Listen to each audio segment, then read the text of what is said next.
Hey, what's up guys? My name is Daniel, one half of the Kwok Brothers, and in this video we are going to talk about how to find motivated sellers.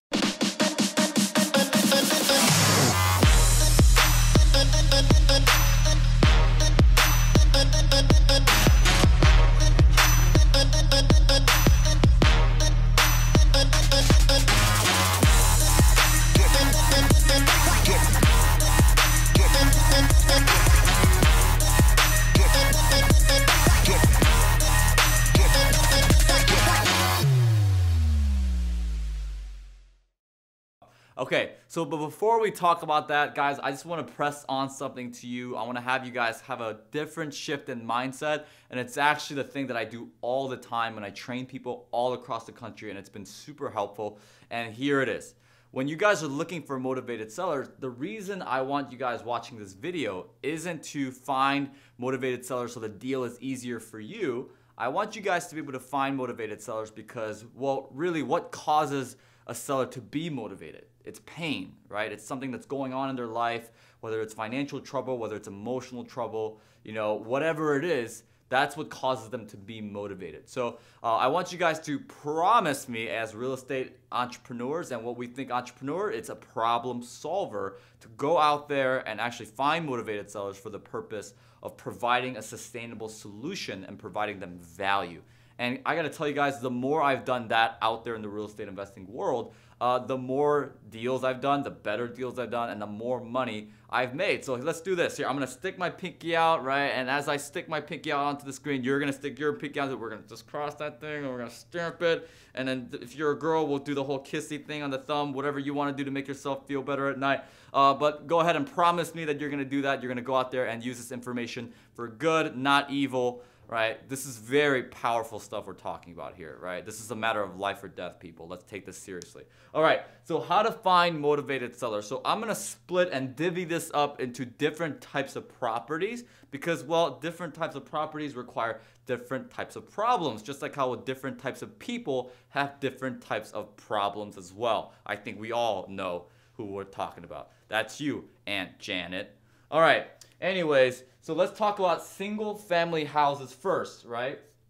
Single family houses. What causes a seller to be motivated in a single family house? Well, we have first stuff like probate, and we also have stuff like divorce. Now, the reason I'm gonna say these two things first is because I believe in creating a sustainable system and a network where people are bringing you deals. Imagine how much more successful your real estate investing career and your business would be if people brought deals to you, if the deals came to you, right? Kind of just like my high school experience when all the people that I wanted came to me and not me to them, and not getting invited to all those parties. Anyways, so probate and divorce. So the people that you're gonna network with when it comes to these type of deals, these type of motivated sellers, is going to be attorneys. Now, I'm not talking about your Uncle Joe or Gordon Bombay from the Mighty Ducks who's an attorney. No, I'm talking about the probate attorneys and also the divorce attorneys. The reason being is because a lot of times these guys are in the centerfold of that transaction, of that problem. And the reason why I also say attorney is because, well, you have to think about in times like that, in emotional distress and difficult times, who do we really depend on? We depend on the experts. Right? Kind of like how, if we're in financial distress, right? Or if we're in like health distress and we, broke an arm, or we, tried high-fiving an airplane or something, we're hurt. What are we going to do? We're going to depend a lot on the doctor, right? We're not going to try and do it ourselves. We're going to, rely a lot and depend on the doctor. No matter what the doctor says, we're going to do.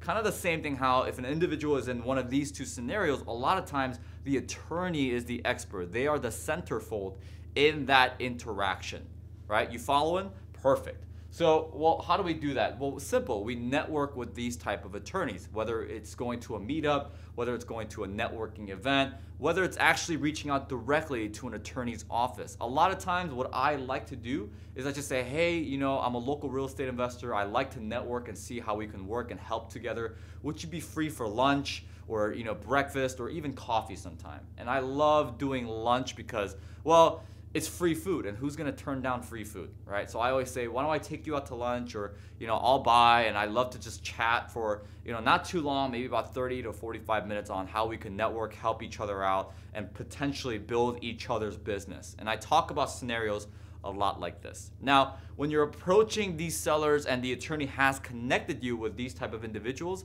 the last thing that you want to do is talk numbers, talk analytics, right? That's just so boring, and who wants to listen to that, right?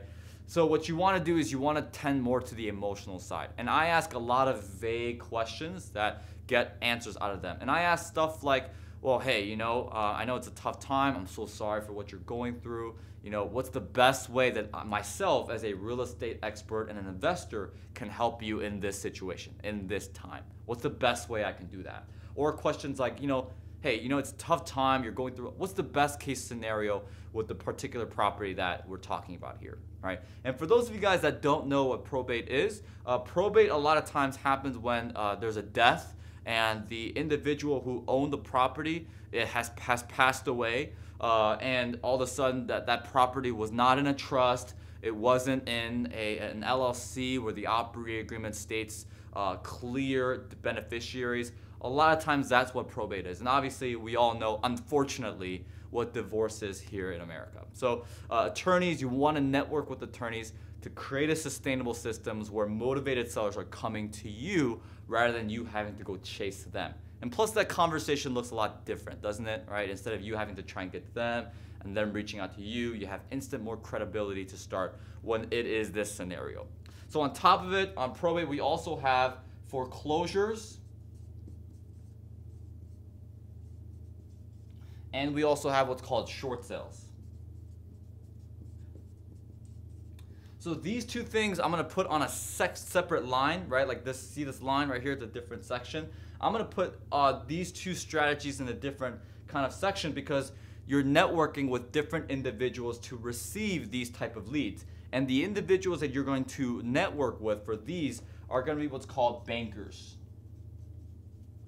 Right? Not the monopoly guy, but I'm talking about more specifically what's called a commercial lender or a residential mortgage loan or line of credit lender, right? And a lot of times, and I know in today's day and age of investing, a lot of people are more keen and more appreciative, I guess, of acquiring properties through a line of credit. I don't know who's putting videos out there that talk about lines of credit and just milking it for the views. I don't know who that is. But it's not me. I'm talking about real estate. I don't know who else is doing that. Whoever that is has a bad haircut. Anyway, so we have foreclosures and we also have short sales. You're going to network with commercial lenders and also lines of credit programs and residential brokers, mortgage brokers, whatever it may be. Because a lot of times these are the individuals who are in financial distress. So with probate and divorce, we talked about more of the emotional side.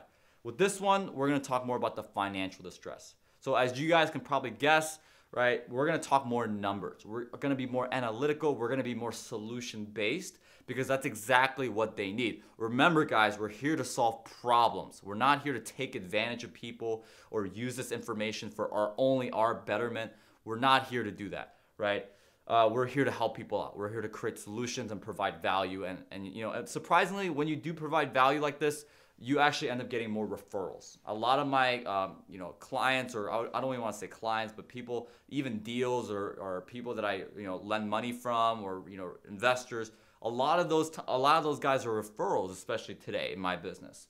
So we have foreclosure and we have short sales. You want to network with the commercial lender. Now, what I love about building a relationship with a bank, especially like a small community bank, is not only do they give you motivated sellers for single family houses, but they'll also give you motivated sellers for multifamily buildings and also apartment complexes.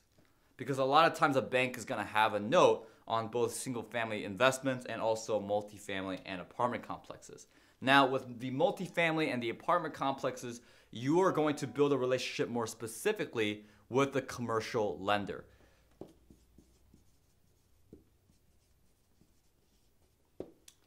And every single bank typically will have a commercial lender. Matter of fact, I know a lot of banks right now are more interested in getting involved with real estate. Although the money is getting a little tighter, they still want to get involved with real estate despite the fact.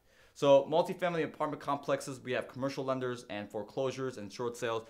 Overall, building a relationship with a local community bank. And I would do the same thing, right? Because at the end of the day, business is about people. Everybody kind of just has that natural vibe of, they want to do business with people that they like. So typically what I like to do is I like to contact commercial lenders, bankers overall, and I'll just say, hey, listen, and if it's a community bank, like a smaller community bank, I'll ask the president, I'll ask the VP of that bank, and I'll say, hey, listen, I'm a local real estate investor, here's what I'm planning on doing. I've got some money raised, and I'd love to just sit down with you for lunch on perhaps, myself being a client. And in this situation, guys, in these scenarios, don't be afraid to qualify them. A lot of times we feel like we have to go and prove ourselves and say, hey, we're good enough to be part of this bank. No, flip the script, guys, and say, hey, why should I do business with you? There's so many different banks around, yet there's only one of me. Why should I do business with you, right? So when you're at that lunch or you're at that meeting, coffee, breakfast, whatever it is, don't be afraid to ask questions along those lines. So let's talk about solely multifamily and apartment complexes. Now, one of my favorite people to build relationships with to find motivated sellers for multifamily and apartment complexes is building a relationship with your local property manager. Now, why do I say property manager? It's simple. For one, I don't know a single property management company that likes losing their accounts. And a lot of times when a motivated seller is wanting to sell their building, that's what the property manager is mainly afraid of. They're afraid that they're going to sell it to another person. That person wants to self-manage, or they already have another property management company in mind, or they have to redo that whole process of interviewing and making sure it's a good fit and getting that business and reselling that new owner on why they should use their company for property management. And a lot of times I also like it too because, well, they know the issues with the building because they've managed it. They know which tenant, they know what unit's wrong, what issues happen during the winter, what issues happen during the summer. So a lot of times you'll be able to foresee a lot of problems that you will have faced maybe 3, 6, 9 months from now. So property manager, building a relationship with your local one is fantastic. Another really, really good one for multifamily and apartment complexes, if you ever get bored and you feel like being entertained, turn off Maury, turn off Jerry Springer. You know what's better? Go to Eviction Court. I tell you, some of the craziest stories that I've heard when it comes to real estate have been from Eviction Court. I mean, this is well beyond You Are Not the Father, right? So Eviction Court, absolutely a great time, a great way for you guys to be able to get motivated sellers. And I'm not gonna lie, guys, I've been through a couple of evictions myself. Whenever there was a situation where I was going through that experience, even I was questioning, man, like, did I make the right move? Did I buy the right building, right? Like, did I make the right investment? And in all honesty, guys, if you or somebody else came up to me at that moment and they say, hey, are you interested in selling? I would actually consider it. I would actually take the initiative and be like, yeah, sure, let's sit down for lunch or coffee, and why don't you tell me what you got? I would actually do that, even me, right? So I know if you go to Eviction Court, and I've had a lot of individuals, even myself, I think I went about 1 or 2 times just to kind of go for the heck of it. I know a lot of times if the eviction court's at 9 a.m., you want to show up at 8:30 to have 30 minutes of networking. And typically within those 30 minutes, you're going to have about 3 to 4 people, 3 to 4 sellers who are at least at the slightest motivated to let their building go to you, right? So property managers and also going to eviction court. Now there's probably not a certain person that you can network with to get leads from eviction courts. If anything, your property manager will probably be able to tell you, and building a relationship with them, be like, hey, if anybody in your client base that you manage for wants to sell, could you reach out to me and I could potentially put an offer in. I'll still use you as a manager so you can at least hold the same account. So it'd probably be that way. But if you ever want to go and get leads yourself, I know eviction court is one of the best ways to find motivated sellers for apartment complexes and multifamily buildings. So overall, guys, I want you to build a system in which the deals come to you, right? And if you want to go do something, you want to go do something out there, well, it doesn't hurt to network with multiple attorneys. It doesn't hurt to network with multiple bankers and multiple property managers, right? And it's fantastic because oftentimes they'll pay, right? You don't have to pay money, you get free lunch, free food's always great. So anyways, guys, I hope that was helpful. Hope that brought you guys a ton of value. Again, I hope you guys are able to use this information and go apply it to help people in need. So again, my name is Daniel. I'll see you in the next video. See ya.